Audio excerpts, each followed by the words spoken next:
everybody. I'm so excited because as I pull up this flyer, as you can see, today on my Instagram Live for the Pleasure Is All Yours Instagram Live channel, I am featuring Linda Sparrowe.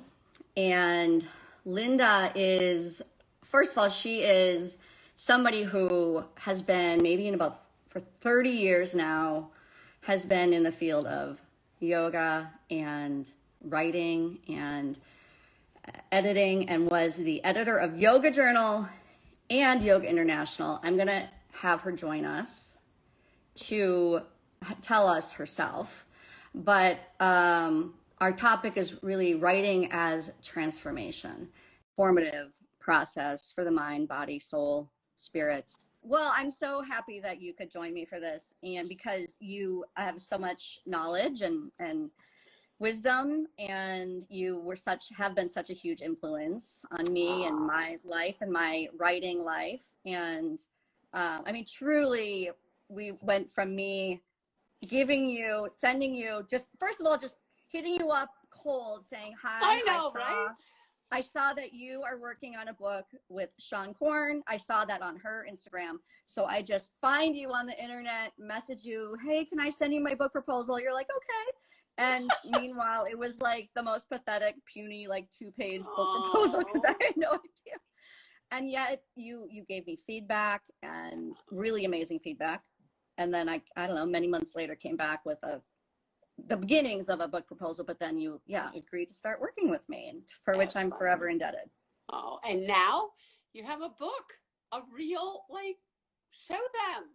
Yeah, here, let's find it. There is a book. I know. Yes. So super, super excited. All thanks to you. Oh, gosh. I mean, for some of these chapters, you probably had to reread multiple times, that you're like trying to go to sleep, and like all the stories and the words are haunting you. It's a process for sure. Well, I would love for you to just, I mean, I know personally that it was like I didn't know what I didn't know as far as what writing a book would open me up to, the sort of the bad and the bold and the beautiful and everything in between. Yeah, right? But I would love just for you to share a little bit about how did you first find like your writing voice? Fits and starts. I mean, I was sort of thrown into it in a way by, I mean, I've always written, I've written since I was 8 years old, when I decided that I didn't have an outlet for who I was. I couldn't really talk about who I was. And so I used to write down everything. I wrote down my dreams. I wrote down everything good that ever happened to me in a day, right? But I never actually said, this is a dream, this is reality. So my journals, no doubt, were just insane.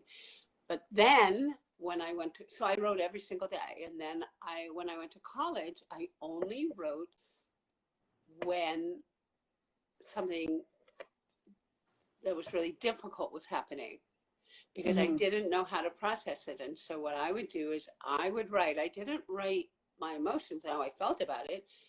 I wrote exactly what happened, and I would write over and over again until I cried or until emotions came up, and that was my outlet. So writing, I had an intimate relationship with writing, and then I didn't really, and then the very first time I ever wrote for publication was I started writing articles for magazines based on what I knew. And then I became managing editor of Yoga Journal, and then editor. And so I was sort of thrown into having to write for the public, which is really, really, really different than writing for yourself. But what I learned in writing for myself was that I have a voice that's unique to me. And even if I'm writing something about, I don't know, science or something like yoga asana, that what I wonder about, what makes sense to me, who I am within this, comes through in my voice, and it's unique. And hopefully that voice, that information, that my personality, what I linger over connects with a reader, right? And so I ghost wrote a book before I ever wrote a real book. It was called Yoga Basics, and it was written with Mara Carrico, who at the time was Jane Fonda's yoga teacher.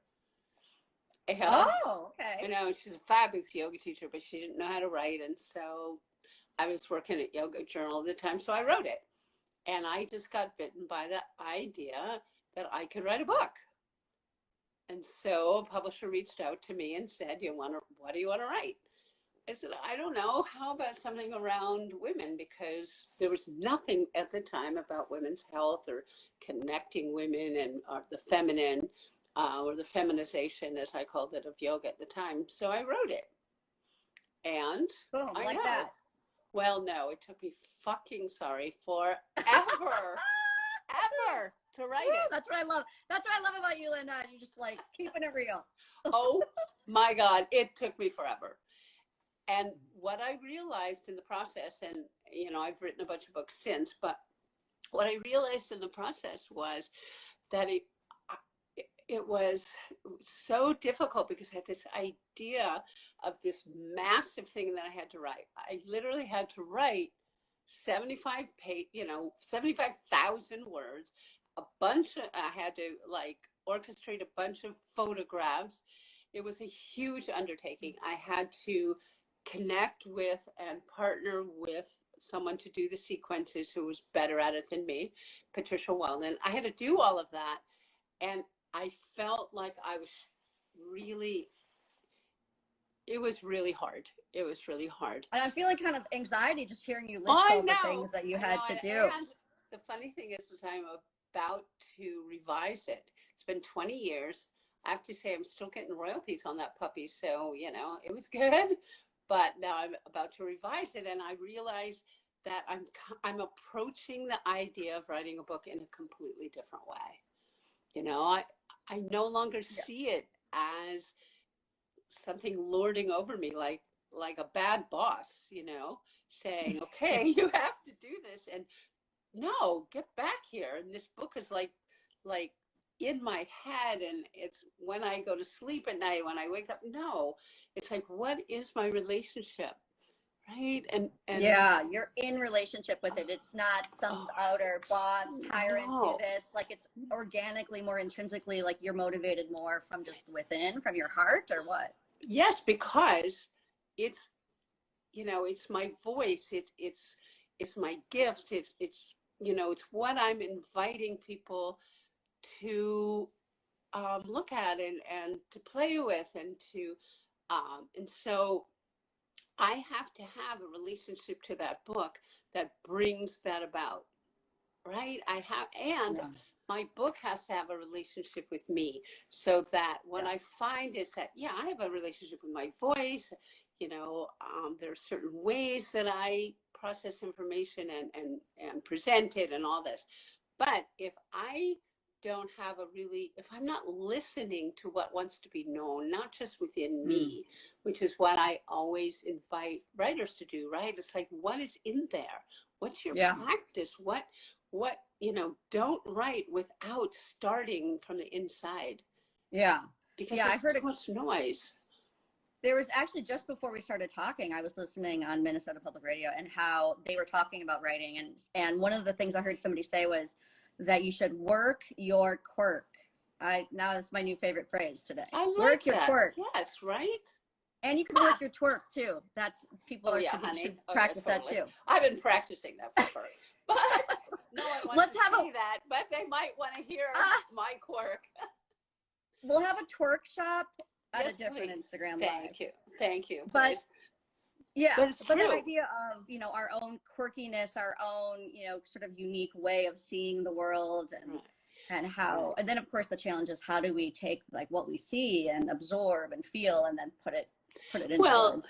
Yeah. And I think one thing that people forget, and one thing that's really important, is that we have to invite our own inner process to the table, because it gets noisy, all of these things, like, I mean, how do you organize all this information? How do, what do I do with it? Where do I put it? What do I remember? And it's all outward, outward, outward. Where if you, and even when I teach writing workshops, I always teach by beginning with listening. And so our practice is super important. It's like, whatever your practice is, whether it's jogging, whether it's meditation or yoga or whatever, you need, as my old teacher Sarah Powers used to say, you need to enfold before you unfold. You have to get quiet to know what's real, like what is my gift, what is next on the table for me to offer you. Right? And so, yes, you have all of these structural things, which are super important. But if we only go with structure, I mean, you might as well just read fucking Wikipedia. I mean, who cares? Right? It's like, who's read, I mean, like, that'll put you to sleep. Oh, God, I don't want just definitions. I don't want just moving from point A to point B. I want what's inside out. And so if say you have a book idea and you get a contract, which you did, which was super fun. Okay, so suddenly the idea of writing becomes laborious. It has deadlines, it has, right? Don't start that process with structure and writing your book, with that chapter. Start with prompts, start with spiral writing, start with something that opens your mind, that doesn't constrict around a topic. Don't move your mind into this fixed mindset of, yes, I can only do this. Yes, I have to march through this. You need to be more expansive. Yeah. And like I say, what comes up when I sit for 5 minutes, 20 minutes, whatever, can I move that energy up and out and onto the page without thinking, without a topic, and just start, right? Yeah. I remember one thing that was really helpful for me that you helped me work on is for better or for worse, I had written a doctoral dissertation for my PhD. And that's talk about like totally opposite. Right. Don't do, right. To writing. So it's, sure, it was great to, it was writing but it's such a different type of writing. And I remember you just kept two things that you were really good at really reminding me about again and again is, one, have a conversational voice. How is it that you would talk with a friend if you're at the coffee shop and sharing some information or a story, and really keep coming back to that. And then the other thing is to really be kind of clear and concise, because I can ramble. Me too. Me too. Yeah. I know. Yeah. Yeah, I mean, like, if I write another book, it's probably going to be about 30 pages less because it'll be even more concise. I know, right? Well, I used to tell people all the time that who want to write a book, and they get in touch with me like you did. And it's like, I have this idea.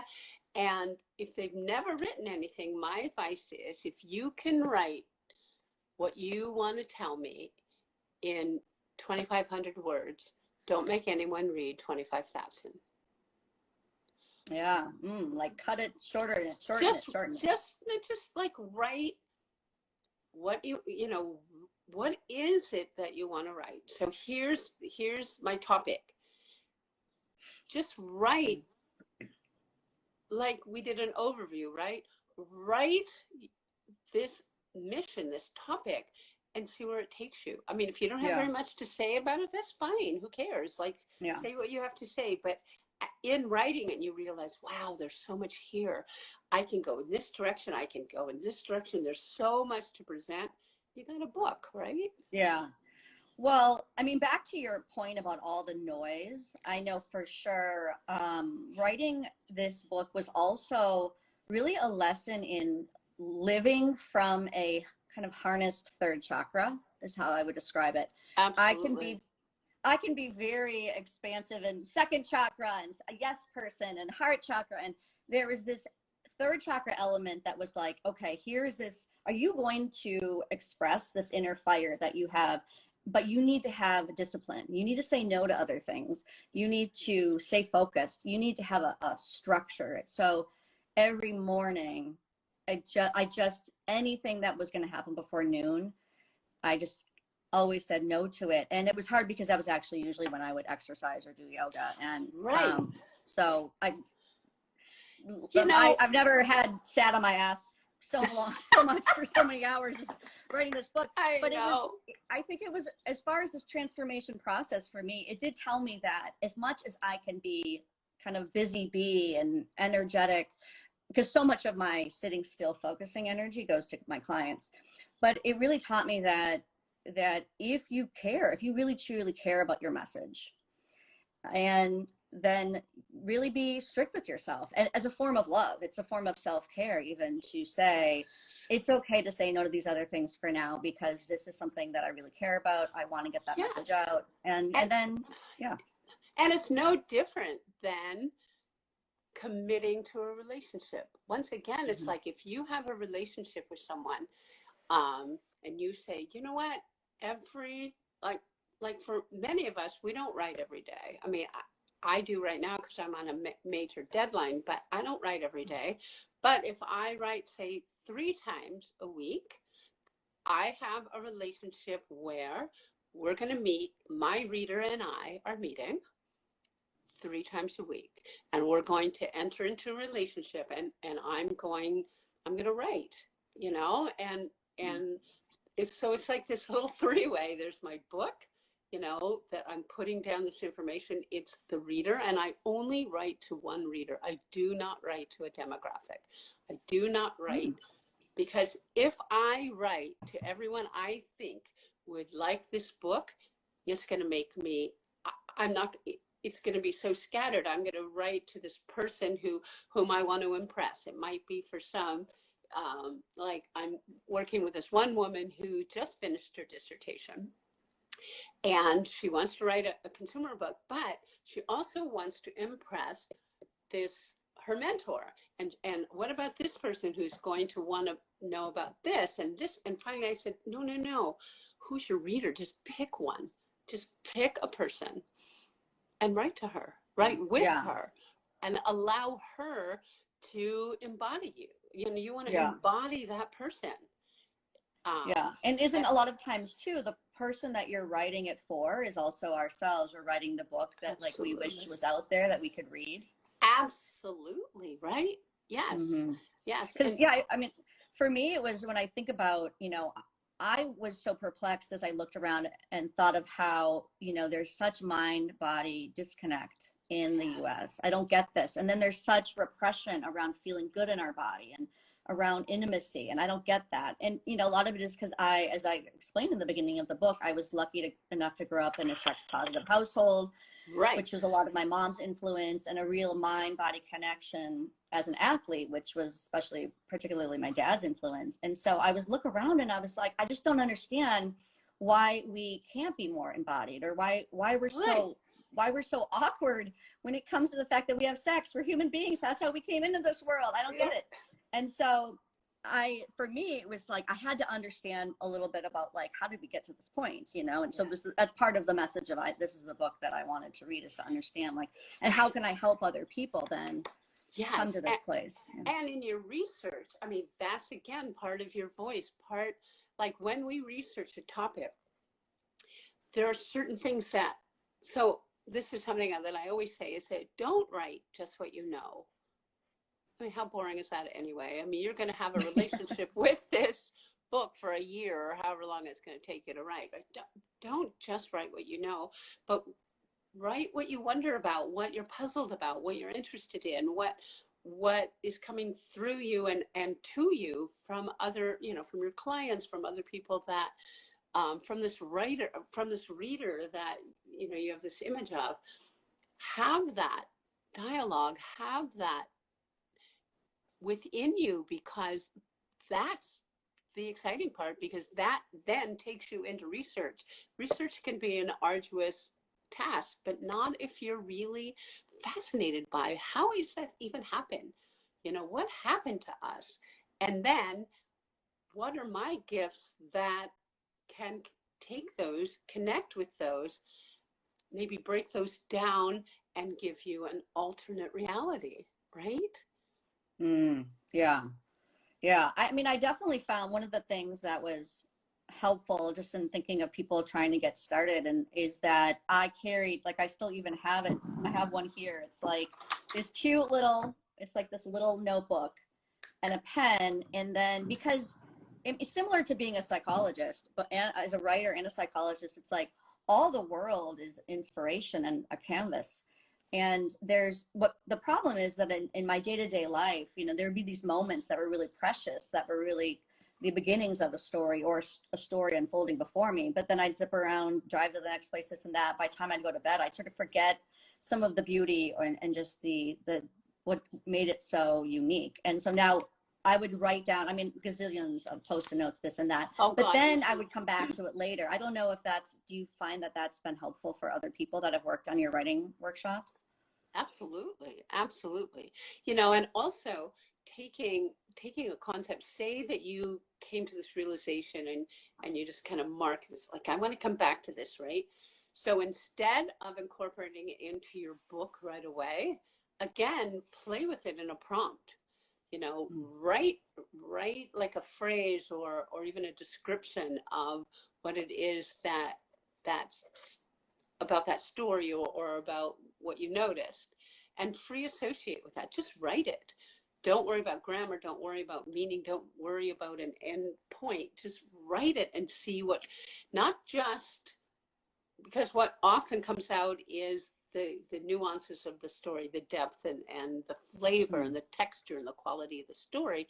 But then it also elicits this, you know, perhaps some teachings come out of it. Perhaps a way of looking at something else comes out. But that's because we don't have a path for it. We're not saying, oh my gosh, this story is going to be right here in this book. It's going to be, you know, it's going to be a perfect example, and it might, and it will, and it, you know, but it also may open you up to understanding something that you hadn't thought about. So, yeah, like it's just this ripple effect, and it opens the door to another thing and another thing. right. Yeah. Yes, Yeah. and it, once again, it doesn't take your mind and focuses it 100% on that book, because then the book is going to be, it's going to be constricted in a way that you will notice, you know, no one else will, because you get to decide. First of all, you don't tell everything you know in one book, because then A, you don't have a second book, and B, it's too, as you know, it's too much. It's just too much, right? So, but also you don't want the other way of constricting this book so that it becomes something that it's a little bit dry or just doesn't quite. So by opening your mind up and playing and saying, okay, I'm going to take this concept, put my book aside, I'm just going to play with this and see where it goes. Okay, it didn't really go quite in the way that I want, but it's really interesting that this concept also applies over here. And so I can tell this story in chapter 4. And then what's really interesting is that stories, there's a concept in that story that's going to be ending up in chapter 8 that I hadn't even thought about. Yeah. Things like that, right? Well, and I think too, like breaking it down into chunks. Since the most consistent writing I had done prior to starting the book proposal is I'd had a column in 2 local papers called the Ask Dr. Rachel column, and they always wanted it to be about 600 words. So for years with this column, I got really good as I could totally do a 600 word, you know, answer to a question. And you know, when you're writing an answer to like an advice column, you might be like a little sassier or snarkier. I don't know. Exactly. But it was helpful for me sometimes, and it felt so daunting to think of a whole book, was like, what's this week's 600 words or today's 600 words? Perfect. Because I, you know, just for me, it didn't feel as overwhelming. And so is that something you found maybe some of students? Gosh. First of all, I say this all the time in my courses, and also I do a lot of one-on-ones for sure, is that stop thinking about this as a book. So there are 2 things that are interesting. One of the first pieces of advice I ever got from my editor, who was also, actually was before Beth, but the very first, like 20 some years ago, said to me, writing a book is much different than writing a series of articles. A book, you know, you have individual chapters, but you also have a book, and they all, you know, there's a lot of repetition, which there should be. There should be repetition in your book, not exact repetition, but okay, this idea keeps showing up, right? If when, you know, you mentioned Sean in The Revolution of the Soul, there is a absolute perfect, I think, arc that she did, because there were threads that wove through the entire book. Same with you. You had certain concepts that you wanted to make sure people never forgot, and so it wasn't just a one-off, right? So that's really important. But also, don't think about writing a book when you first start. You know, again, 75,000 words, 65,000 words. No, one topic at a time, right? Well, and one thing that I would love to ask you about too is, since a lot of people, as a somatic psychologist and as a yoga teacher, a lot of people that are maybe going to, you know, be listening to this are also, you know, yogis, are really embodied and work. And so in writing a book that is really about issues of the body, whether it's about yoga or other, you know, somatic experiencing or trauma held in the body, or, I mean, I think that you are particularly skilled as somebody who's written about, you know, movement and bodies and yoga. You know how to take what is such a visceral, felt sense experience and really put that into words in a way that maybe there are yoga teachers out there that do want to write a book or something. Like, how do we translate this very, you know, sensual and visceral experience?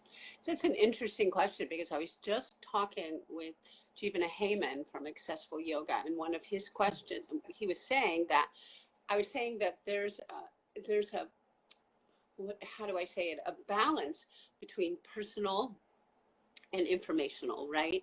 So we can write about our own, what's happening inside of us, right? And bring that to the page. But unless my experience somehow also connects with a more universal experience, or I invite you to explore your own experience, then the reason for my book really diminishes. I mean, who cares? No offense, what I feel in my body, unless I'm like, right? Unless I'm Kim Kardashian is writing this memoir, or like I'm like super famous, nobody cares.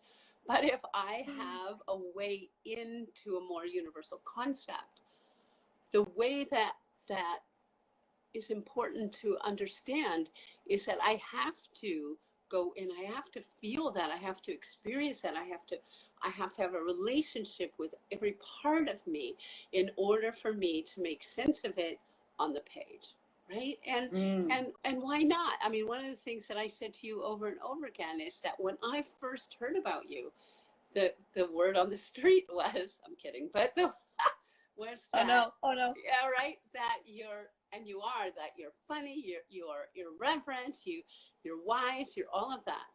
And you know, the very first time that you started writing, that didn't come through. What came through was, I want to write a book, I have all this information. But when you started bringing your own visceral experiences, not just to tell me that they were yours, but in that experience, in that embodiment of whether it's trauma, whether it's pleasure, whatever it is, that comes across in the choices of words that you make. It comes across in how you invite me into my own experience. So through your experience, you're inviting me to play and to discover my own.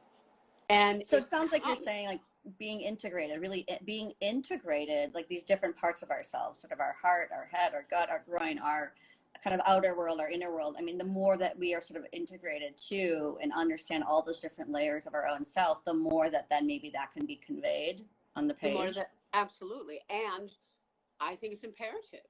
I mean, right? Because first of all, there are so many books out there on these topics that we talk so much about, on trauma, on social justice, on yoga, on mindfulness, whatever. I mean, there's so bodyfulness. And only one on bodyfulness that actually two. Kristen Okay, Caldwell also has. oh But yeah, yes, okay. I'd forgotten. Yes, so there are very few, right? Oh, which gives me another point is that if there are not other books that are similar to yours, publishers will say there's no niche. So there there should be others that are similar and different than yours, right? Yeah. But so I think what's really important is that we have to have a practice of going inward before we go outward. And I Yeah. really believe that. And you know, for people for whom that's not true or not doesn't feel like they want to go there, you know, I'm clearly not the person to help them through that, you know, Yeah. but it's There's super too much bata energy too, you know, and exactly. you can And have all these visions, but if you can't just really ground and center yourself. right. And so, you know, you were talking about third chakra. For me, it also starts with the first. I have to be grounded. I have to be at home in my own knowledge, in my wisdom. I mean, it also has to come from a wisdom center. It can't just come from what I know in my experience and what I know in my education and all that, right? Yeah. It has And yet to at the come from. Go ahead. Well, I was going to say, and yet at the same time, I like what you said earlier about the fact that, like, we don't have to know everything about the topic in order to be an expert and do the writing, because there's going to be an unfolding and a learning and a growth process as well. Because, like you said, otherwise we'd be pretty bored, perhaps. And, right. And yeah. you brought up a really good point, because we're taking the reader on an investigation that we are having for ourselves. And so there's no reason not to say, wow, you know what I discovered was so helpful to me, or whatever, you know, all these self-discoveries. Don't be afraid of sharing your process with your reader. You know, again, otherwise we're just marching through information. There's a certain process, a certain investigation that we do internally that we that really changes how we investigate and you know, how we create content. Yeah. Yeah. And I mean, you've heard this story before. It's one of my favorites of when we first met, but I want to tell people this so that they don't feel discouraged if they get some kind of harsh criticism from the start. But yeah, that really pathetic little book proposal that I sent, that was from my doctoral dissertation voice about pleasure. You said, you know, you're writing about pleasure, and yet this just really wasn't that pleasurable to read. I don't know why. Because when people are just... What I remember saying is, I'm not deriving any pleasure from reading this. I just, you know, it's like, how could I be wounded? But it was like so spot on. It was so well said. And it's like, I love, that's one of the things about you though, that Linda, I mean, you do have a gift of like really being able to give such essential feedback in a way that, you know, I never felt it was harsh, or it was like, yes. I don't know how to really put it into words, but you know, some people can give you feedback. I remember actually there was a professor when I was in college at Williams College, and I was writing a paper, and he wrote, not only are you confused, but you're confused in your confusion. Stop it. Oh my God. That one, I didn't know what to do with. But it is horrible. as... Yeah, and I feel like this might be a good segue also into the fact that you have a writing course. You've done writing courses, and you have another one that is coming up, because people can get to receive the amazing feedback like I did. So tell us about your upcoming course. So I think, and in this course, just so you know, I mean, I have a really specific way of looking at feedback. And initially, when you are writing, there is no place for negative feedback in what you're doing, because if you get a lot of feedback right away, particularly negative feedback, all you will do is focus on the negative, and everything that you write, you're going to question. Does that mean that I'm doing it wrong? Does that mean, right? And so I do none of that. Everything that I do, not that I don't give you feedback, but I'm sneaky. My husband calls me pleasant aggressive, because I do give you feedback. That's true. Right? I do. That's what your husband says? I'm pleasant aggressive. I do give a lot of feedback, but it's always in in service to what you're already doing that's so beautiful. And I want you to open that up and keep doing that, and maybe not go down this path that is taking you away from your gift. So I do this. So I created this thing called a gathering of writers, because I really believe that to support one another really helps this process, hold each other accountable in loving ways and all of that. And so I do this. It's a 4-month commitment. So we have 6 weeks of really figuring out what your voice is. And even if you are wanting to write a course curriculum or an ebook or a memoir or a how-to or anything, you need to have a voice. You need to find that uniqueness, right? What is it that is unique to you? So we do that for 6 weeks. Another 6 weeks, we talk about, okay, what's our project? What is it that you have in mind? And some people only have a whisper of that. And other people go, I'm writing this book. I know what I'm doing. I'm ready to rock and roll. So we take 6 weeks to play with what does it mean to tell a story? What does it mean to write? You know, and then we do a lot of different prompts and exercises to make that happen. Again, it's pretty open and playful. And then the third 6 weeks is, okay, let's do it. Let's write this book. And I bring in agents and editors to talk about it. I do, as you know, I do videos where we talk about what the process was, what it was like, how do you feel.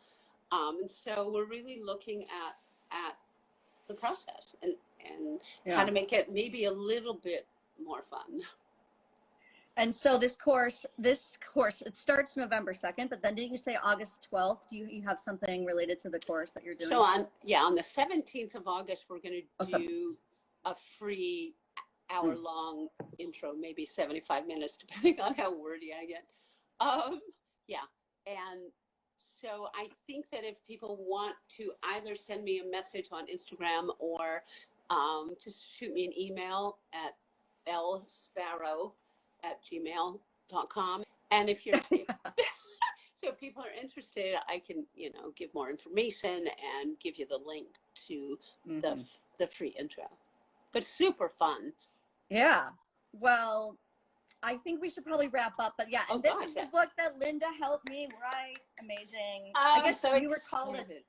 You were called it. I guess I'd never heard the phrase before, but a developmental editor is so developing as opposed to like a copy editor or. Well, there's two things. I'm a developmental editor, which was all you really needed, and then other people. I also ghostwrite, so there are books out there with other people's names on it. Which is kind of a fascinating idea to me. It is. I don't know how I feel about that, but I mean, I think not about you being a ghostwriter, but I don't know. Isn't that kind of weird for them to have their name on a book you wrote? But no, first of all, I think I get known for channeling other people's voices. So it's not my information. It all comes from the author who's sending me tons of information. We do interviews all the time. We send, and then I take all of this information and I'll write, say, a chapter and I send it to you, and then we go back and forth and you go, that's not a word I would use, or this, we're missing this, so let's do this. And so I think of myself more as a collaborator than a ghostwriter. Okay. Yeah. So yeah, it's all cool. With your pleasant, aggressive feedback style. Oh my gosh, I love that. That's exactly it. It's like you get right to it, but you're like, I'm so nice. Okay. I feel seen and heard and loved with that constructive criticism. That sentence really sucked, but it sucked in the best way. Like I remember there's all sorts of little moments like that as I was working on The Pleasure Is All Yours, but there was something where I talked about like doing a hair flip, and you were like, come on, are you really gonna be like, when are you doing like a hair flip? Although I can do it well. By the way, today is my I Dream of Jeannie hairdo because I love it. Hair. So I love it. But all right, darling. Well, Linda Sparrowe with an E. I just love you, adore you. One of these days I'm gonna go on a retreat with you, or one of your retreats, or we'll lead one together. I'm gonna see you and get to hug you in real life. I know. I can't wait. I can't wait. We will definitely do that. And thank you for having me.